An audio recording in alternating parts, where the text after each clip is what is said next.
Okay. Okay, here we go.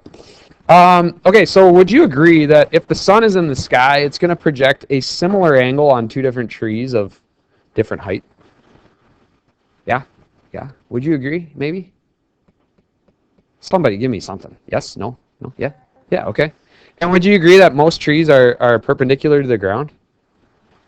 So could we agree that the shadow on the ground would project similar triangles? Yeah. The answer to that is yes. Some of you, yes. Just yes. Yes, that. Okay, same thing with a flagpole. I don't know why this dog is staring up into that tree. Not sure why. Probably a piece of steak up there or something.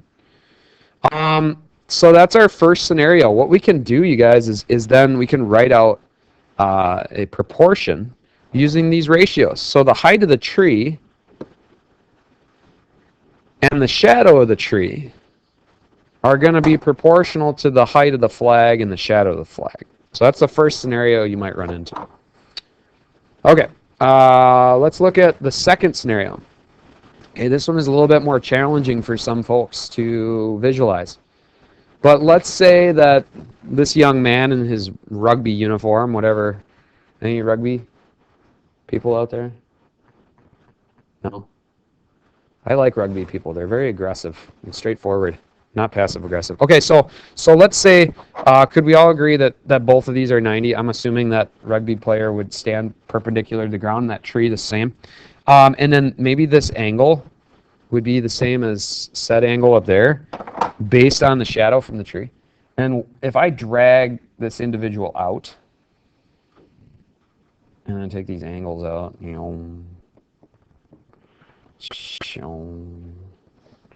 I now have similar triangles yet again. Height of the tree over the shadow of the tree is the same as the height of the boy over the shadow of the boy. Same principles apply with cross multiplication. Okay, and then our next scenario is when we see some kind of, for example, this reflection. I don't know why there's a mirror on the ground and Batman's looking into it. Not sure. But these two triangles are similar. We know that this would be 90 and this would be 90. And these two angles would be the same. That reflective angle right there is going to be the same. So we have an angle yet again. So distance from Batman to the mirror, or height of Batman, over the height of the window is going to be the same as the distance from Batman to the mirror over the distance from the mirror to the base of the house or the base of the building. Cool. Okay, let's get to some problems because that's where the fun begins. Somebody help me with the setup for said situation. Fire hydrant 2.5 feet high, casts a 5-foot shadow. How tall is a street light that casts a 26-foot shadow? Some of you might already be saying 13 feet. Is anybody with me on that? 13? No? Yeah? Okay, so height of the fire hydrant over shadow of the fire hydrant should be equal to the height of the lamppost to the shadow of the lamppost. Some of you are like, how'd you know that it's 13? Well, I can look at and see that the height of the hydrant is half of its shadow. Therefore, the height of the light post should be half of its shadow. Or you can cross multiply. If you're just deliberate and you like to cross multiply, we can multiply these out. That would be 52 and 13. I think it's 65. So 2.5 times 26 is 65. And when I divide by 5, I get 13 feet. Prefer that you'd please put labels on them as well. Let's keep it rolling. Problem number 2, Dan, 6 feet tall. Dan, are you 6 feet tall? No? Wants to find the height of a tree in his backyard. From the base of the tree, he walks 15 feet. Okay, hold on. From the base of the tree, Dan walks 15 feet. Nice socks. Along the tree shadow to a position where the end of the shadow exactly overlaps the end of the tree shadow. He is now 10.4 feet from the end of the shadow.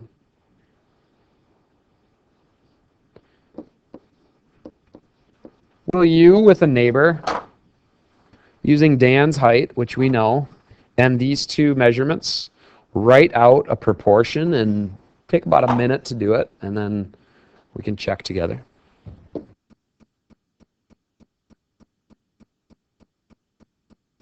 Anybody out there? Proportion here, please.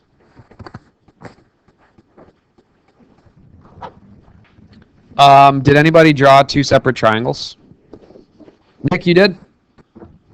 No? You're just talking about Raising Cane's chicken? Yeah. Okay, how tall is Dan? Okay, what would go here? Yeah, 10.4. What would go here? No, not 15. 15 plus 10.4, so 25.4. And now we can find the height of the tree. Right? So the key to this problem is when you pull that small triangle out of the big one, you combine these two, 10.4 plus 15, and now we set up our proportion. There's a couple different ways you could do this, but I choose to go this direction with it. Okay, and then cross multiply. Adele, do you have your calculator available? Will you help me? I know I get 10.4 times h. Will you do 6 times 25.4? You get 152.4. Will you divide that by 10.4? Okay, cool. I get a tree that's 14.65. What is it? Feet tall. So Dan was able to use angle similarity and proportions in order to solve for how tall that tree was. How cool is that? So do you think maybe back in the Renaissance era where they're like, hey, I wonder how tall that wall is? Think somebody can distract them while we try to get, proportional heights and cross multiply so we can try to catapult Nick up there so he can, get the doors open so we can steal all their chicken? Yeah? Yeah? No? No, apparently not. Apparently not.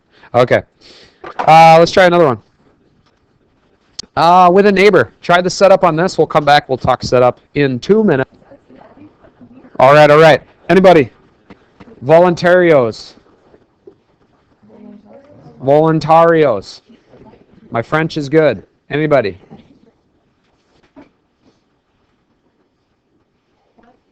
Anybody want to volunteer a said proportion for this problem? Jillian, you got me? No, she doesn't.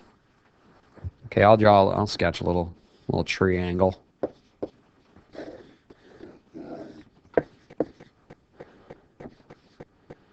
Oh, and I got to find x too. Is that right? X looks like this length. Oh, I see what's going on here. Do you see a Pythagorean Shmiram problem here maybe too, along with it?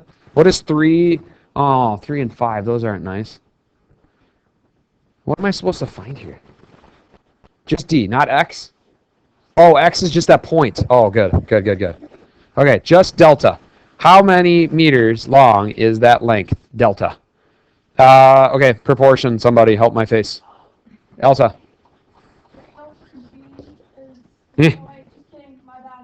You're bad. Yeah, that's better. 5 over delta. Whoops, flip it around. Whoops. Oh, gosh. 3 over 62 is equal to 5 over delta. Cross multiply. 3 times delta equals 5 times 62, which is 310. Oh, no. Right? Sneaky, right? Sneaky. So if that had stopped here, then we'd say 65, right? But it doesn't. So that still is 62. Pay attention to the details. And then I'll divide by 3. Did I do the multiplication right? 310. Yep. 3. Okay, so this is going to be a decimal of some sort. I'd say 103.3 repeating meters. I think that's good. So like, subscribe, comment below. Math Magic for life. Pew.